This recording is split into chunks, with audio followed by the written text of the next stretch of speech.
Oi, estamos começando a nossa transmissão, a nossa live, que não é ao vivo, então, o professor Alan, que está aqui do meu lado, o professor Alan, dá oi ali, ó, o Alan, ele está aqui operando o nosso novo equipamento para fazer a transmissão e me convidou para poder conversar com vocês um pouquinho sobre a nossa revisão para a nossa prova trimestral dessa segunda-feira.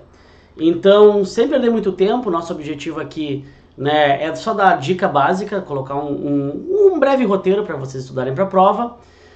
Não esqueçam de olhar no site, né, lá tem todos os slides que o professor Alan trabalhou, procurem lá, né, de qual é o ano de vocês, né, tá ali na tela agora o site, né, não esqueçam que é sites.google.com/lasalle.org.br/história-lspp, tá, lasalle.pops.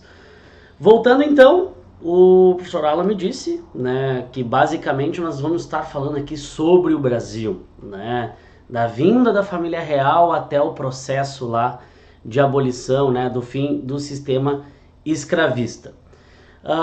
Então vamos começar propriamente da vinda da família real. O professor Alan pode colocar na tela, está ali na tela, né, o Dom João VI, o Carlota Joaquina e toda a sua corte vindo para o Brasil. Mas vamos lembrar o porquê que esses caras vieram parar aqui no Brasil, né?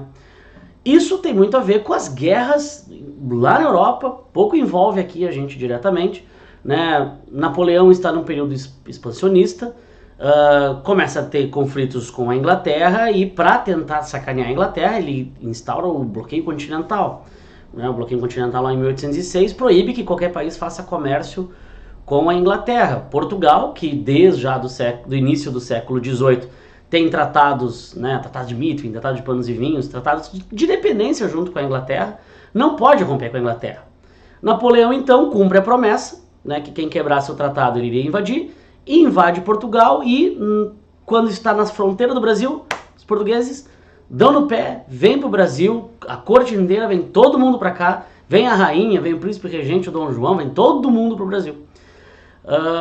Chegam no Brasil, primeiro em Salvador, passam ali um pouco tempo e depois vêm até o Rio de Janeiro, onde eles vão ficar, e é até a imagem que estava ali sendo representada, né, da chegada deles aqui no Brasil. Chegou o Dom João aqui, o que ele encontrou? Encontrou uma colônia, né? A gente estava falando do Brasil colonial, né? Vocês lembram do sétimo? Quem viu o vídeo do sétimo, era exatamente o que ele estava trabalhando, viu uma colônia, aquela cidadezinha pequena, uma cidadezinha aí de pouco menos de 10 mil habitantes, né?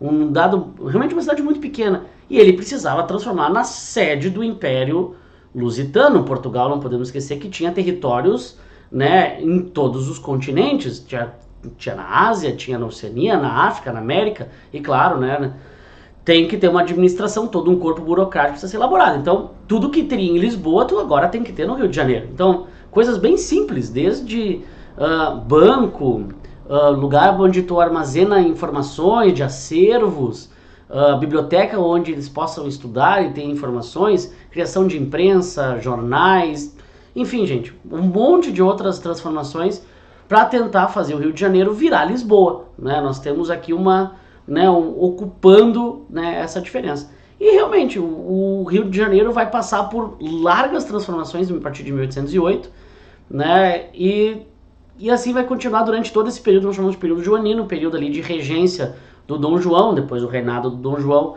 já depois que o Brasil é elevado ao status de reino, o Brasil ganha um upgrade, né, a versão atualizada do Brasil ali, e passa a não ser mais considerado colônia, né, o Brasil é Reino Unido. Mas quem ganha além disso, além dessa parte política? Economicamente, a vinda da família real para cá tá ligado direto, né, aos interesses de não poder brigar com a Inglaterra. E a Inglaterra vai ajudar a corte, toda a corte, mais de 10 mil pessoas vão vir aí durante esse 1808, vão vir para cá, que a Inglaterra vai pedir algumas coisas em troca. Primeiro, que possa fazer comércio com o Brasil, rompendo o pacto colonial e aquelas cláusulas de exclusividade, né, de exploração aqui do território, que durante toda a colônia era só de Portugal. Então a abertura dos portos 4 dias depois da chegada aí do Dom João é o principal sinal disso, né, para a abertura dos mercados, né, brasileiros para os produtos ingleses. Que continua. Em 1810 eles conseguem um acordo, um tratado de aliança e comércio com Portugal, onde os produtos ingleses eram, posso dizer assim, mais baratos. Eles eram pagavam menos impostos do que até mesmo os produtos portugueses, né, causando uma grande indignação do lado dos portugueses. Então vamos pensar no cara que ficou em Portugal, né? O rei deu no pé, vazou. Tudo bem, situação de guerra, ok. O Napoleão foi derrotado e os caras não voltaram. O Brasil, que era a principal fonte de riqueza, agora está cedendo basicamente para a Inglaterra, né? Dividindo essa atenção com a Inglaterra. Essa burguesia portuguesa vai se revoltar, né? Vai se revoltar na cidade do Porto, Revolução Liberal do Porto, e vai exigir que o rei volte e que acabe essa palhaçada e que o Brasil volte a ser colônia, a ser como era antes. Eles voltam para lá, tomam o controle do país, forçam o Dom João a voltar, ele já rei de Portugal, né, depois da morte da mãe em 1815, 1816, sempre esqueço ali o ano, mas na morte ali da Dona Maria I, ele volta para Portugal, mas, muito esperto, deixa seu filho como regente do Reino do Brasil, né, Dom Pedro I. Claro que as cortes não vão aceitar, elas vão entender a malandragem do Dom João, vão passar a exigir a volta do Dom Pedro dando um ultimato. Ou você volta ou nós vamos te buscar. E o Dom Pedro, naquele dia majestoso, né, naquele janeiro quente, professor Alan, né, de 1822, diz ao povo que fico, se assim o Brasil fosse feliz. E ele acaba ficando no Brasil, né, e já na prática mandando no país, a partir principalmente do decreto do Cumpra-se, ele diz assim, quem manda nisso aqui sou eu, qualquer ordem que vier dessas cortes revolucionárias de Portugal tem que ter a minha autorização. Claro que isso vai ter uma resposta, né? Vai ter uma resposta do lado dessas cortes. Vão mandar tropas para vir buscar o Dom Pedro, né? Elas aportam no Nordeste e ele, durante uma viagem a São Paulo, em setembro, né, final de agosto, início de setembro, ele recebe notícias da sua esposa, a Imperatriz Leopoldina, né, que essas tropas já estão no Nordeste e ele então resolve fazer o grande discurso que fala um monte de coisa e lá no meio tem o Independência ou Morte, ele manda daí essa carta que se divulgue para toda a nação, manda lá para os paulistas e para toda a nação, que agora o Brasil era separado, ele chega no Rio de Janeiro com festa, o José Bonifácio tem a ideia de chamar ele de imperador, né, defensor perpétuo do Brasil, ele é aclamado imperador, né, no dia 12 de outubro, dia do seu aniversário, dia das crianças. É fácil de guardar, é feriado também, para quem não sabe, né? E em dezembro do mesmo ano ele é coroado em imperador e defensor perpétuo do Brasil. Muito tranquilo, tudo muito ótimo, até que a imagem dele sendo aclamado, com o chapéuzinho para cima, montando a cavalo, o povo feliz ali no canto, sorrindo, as crianças ali bem contentes. E aí chega já o primeiro problema, que vai ser a Constituição, né, que o Brasil, enfim, tem que criar as regras, a gente não pertence mais a Portugal, né, ele abre mão do trono português, né, e ele passa a discussão da Assembleia Constituinte, se convoca uma Assembleia Constituinte, que vai ter um nome engraçado, né, que vai ser a Constituição da Mandioca, de 1823, chefiada lá até pelo José Bonifácio, um dos grandes cabeças, né, do patrono da independência, patriarca da independência, sempre coisa que eu... Mas ele é um cara mais importante, o Dom Pedro é o que levou a fama. E essa Constituição fazia o voto censitário, mas tinha um detalhe, ele limitava o poder do Dom Pedro. E o Dom Pedro, não gostando disso, manda dissolver essa Assembleia Constituinte, corre com todos esses deputados constituintes e resolve ele chamar um Conselho de Estado, seus amigos mais próximos, 10 pessoas. Chamou os guri. Chama os guri, né? Vamos fazer aí uma Constituição digna do Brasil e de mim. Vamos fazer. Fizeram que, criou uma coisa, invenção brasileira, né? Que é o poder moderador. O que é o poder moderador? Você aí que gerencia um grupo de WhatsApp, né? Você que controla alguma página no Facebook, algum canal do YouTube, sabe muito bem que o moderador é a pessoa que pode tirar alguma coisa, pode modificar o que for feito, pode banir alguém, pode modificar ou não os seguidores, certo?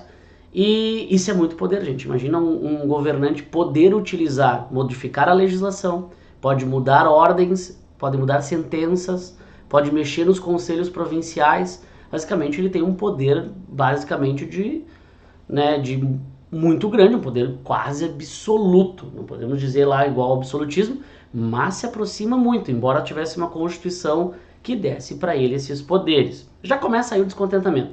E aí passa pela crise de sucessão do trono português, que ele vai ficar mais preocupado com a filha lá em Portugal, né, do que com o trono do Brasil. Passa por perder o Uruguai, que pertencia ao Brasil, né, o único que conseguiu separar do Brasil, o resto tudo perdeu, tipo nós aqui, né, que comemoramos feriado, pelo menos no Uruguai eles comemoram feriado justo, professor, né, isso aí, pelo menos isso, né, todos os outros lá comemoram feriados e não ganharam, né, mas ok.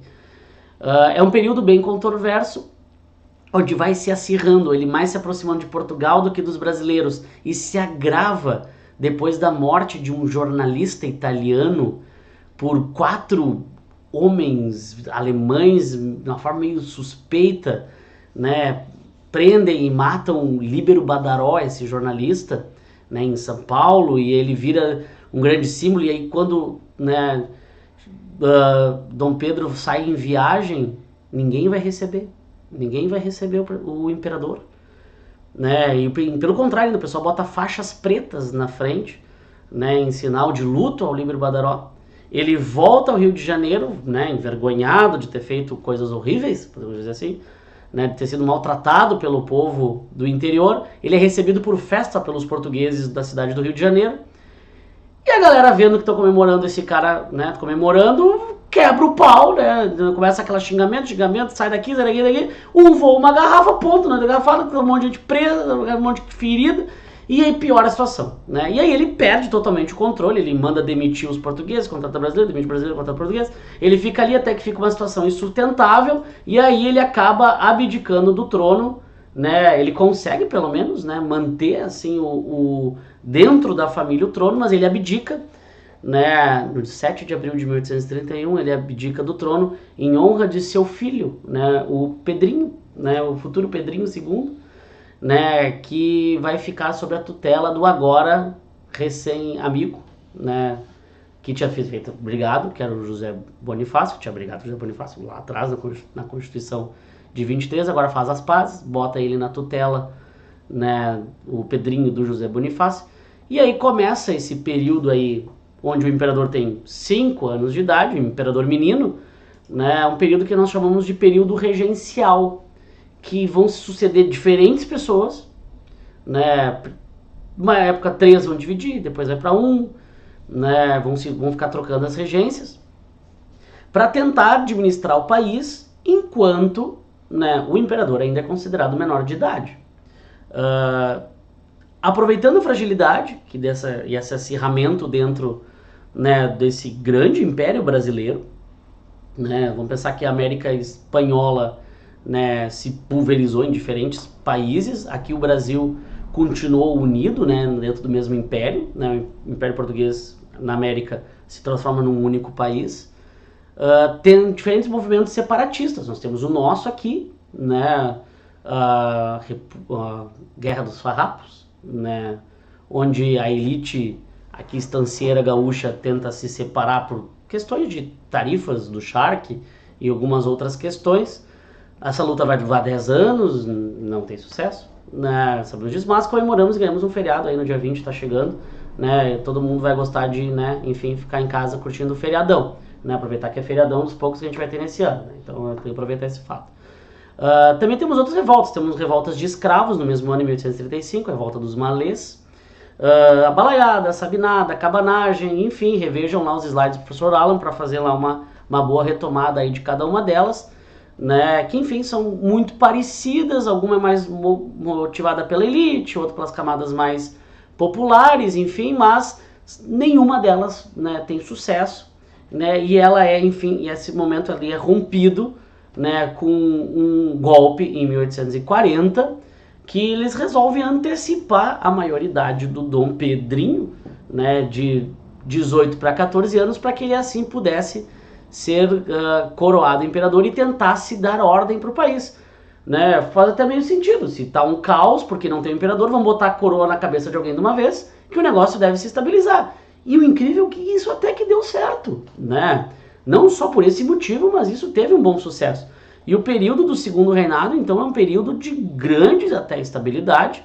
Tem a consolidação do Brasil como principal potência aqui da América do Sul, né, passando pela Guerra do Paraguai, né, que é, enfim, a grande consolidação não somente do Brasil como líder da América do Sul, como da instituição do Exército, como realmente algo representativo e defensor dos interesses aqui do Brasil, né? Vão ter papel de protagonismo, né? Se vocês vão ver lá no século XX, já no ano comigo, né? Que é um protagonismo do Exército fundamental. Já passa, né? Desde a gente pode dizer assim, da proclamação da República, né? Mas durante todo esse tempo, durante o período joanino, primeiro reinado, regência, até o finalzinho do segundo reinado, a marca, a principal mácula do Brasil é a permanência da escravidão, né? Se politicamente nós separamos de Portugal, trocamos a nossa dependência econômica de Portugal para a Inglaterra, né?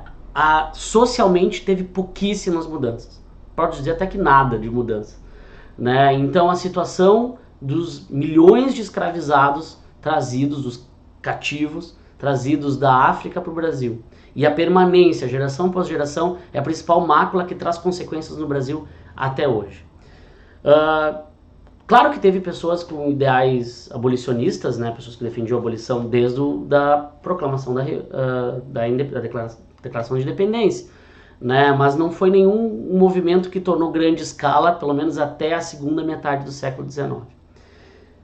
Mas nós tivemos algumas leis, né, isso até o professor Alan, né, trabalhou com vocês aqui na prova, algumas leis que, por pressões externas, foram aprovadas, né, e depois, mais adiante, por pressões, claro, do movimento abolicionista, para terminar, enfim, com essa marca, esse flagelo que é dentro da história do Brasil.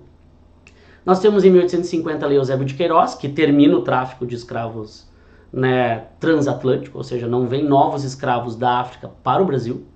Isso é, enfim, não é o fim da escravidão, mas bota ali uma sentença, né? Não vem novos, mas quem continua no Brasil, né, como escravo permanece no mesmo status, né? Não tem uma mudança, né? Continua sendo propriedade de mercadoria e sendo tratado como mercadoria de alguém, né?